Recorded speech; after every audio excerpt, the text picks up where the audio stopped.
qui sortent de l'ordinaire.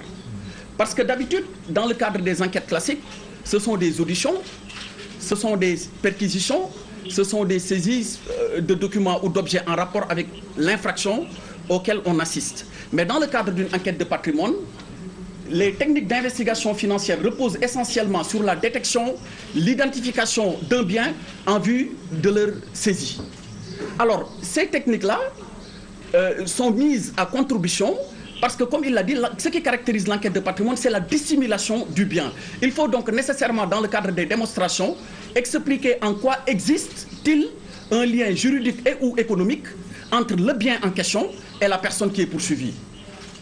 C'est pourquoi, et donc, sans transition, je vais vous livrer, comme je l'ai indiqué dans le propos liminaire, des éléments objectifs tirés de la procédure peuvent vous être livrés. Mais ceci dans le strict respect des droits de la défense, et nous n'apporterons pas une appréciation sur la valeur qu'il faut accorder aux charges qui ont été découvertes dans le cadre de la présente enquête. Et sur les éléments objectifs, il est utile de savoir qu'une véritable ingénierie financière frauduleuse a été mise à nu, reposant essentiellement sur un système avec 2 déclinaisons de prête-noms. On a découvert des prête-noms simples qui pouvaient ignorer jusqu'aux caractéristiques de l'objet social. Quand il s'agit des personnes morales de droit privé, je veux parler de sociétés, les prête-noms simples pouvaient ignorer jusqu'aux caractéristiques se rapportant à l'objet social ou bien à l'activité des sociétés dont il était censé être les associés uniques ou associés majoritaires. Ça, c'est le premier système qu'on a découvert, système de prête-noms simple. Il y a eu un deuxième système de prête-noms qui reposait sur, cette fois-ci, des prête-noms opérationnels. Au risque de me répéter, on a eu droit également, on a découvert également des prête-noms opérationnels qui prenaient une part active dans la réalisation de l'enrichissement illicite. Mais à chaque fois que par des témoignages, à chaque fois que par des documents, à chaque fois que par une analyse financière, on aboutit à un lien entre un enrichissement et une personne physique, dirigeant d'une personne morale de droit privé ou prise est-ce non, mais naturellement, on ne peut qu'engager des poursuites en son encontre. C'est la loi qui le prévoit ainsi parce que c'est l'alinéa dernier de l'article 3 de la loi 81-53 du 10 juillet 1981 dont j'ai tantôt parlé, qui le prévoit expressément. Alors, en dehors de ce système d'ingénierie financière reposant premièrement sur le système de prête-noms, on a également découvert des montages complexes. Aujourd'hui, il est plus qu'important de savoir aussi que des secteurs clés de l'économie nationale sont détenus par des sociétés offshore. Ça, c'est une réalité, basée principalement dans 3 pays, le Panama, les îles Vierges britanniques et le Luxembourg. Beaucoup de secteurs clés économiques, beaucoup de secteurs clés de l'économie nationale aujourd'hui sont détenus par des sociétés offshore basées au Panama, dans les îles Vierges britanniques et au Luxembourg. Et même s'il ne s'agissait que de cela, on aurait pu dire que simplement les personnes qui sont derrière ces sociétés ont voulu, dans le choix qui est le leur, implanter ces structures dans des sociétés, dans des pays présentant certains avantages de certaine nature. Mais même avec les registres d'action qui ont été produits pour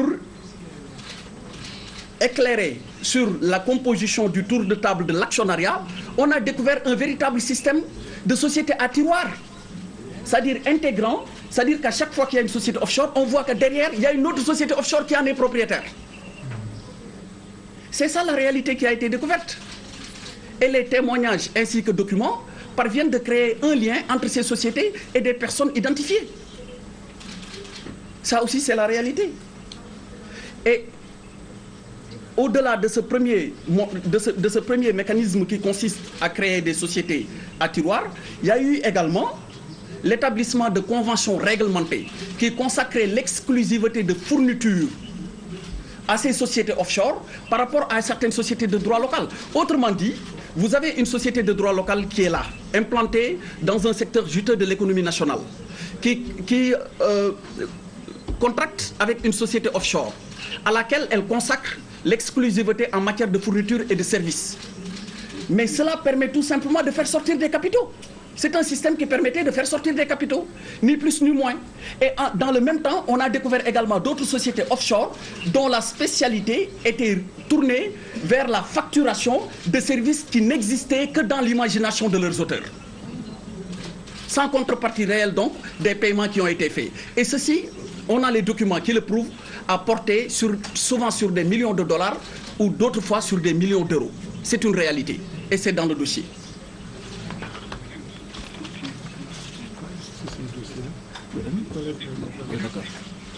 Alors,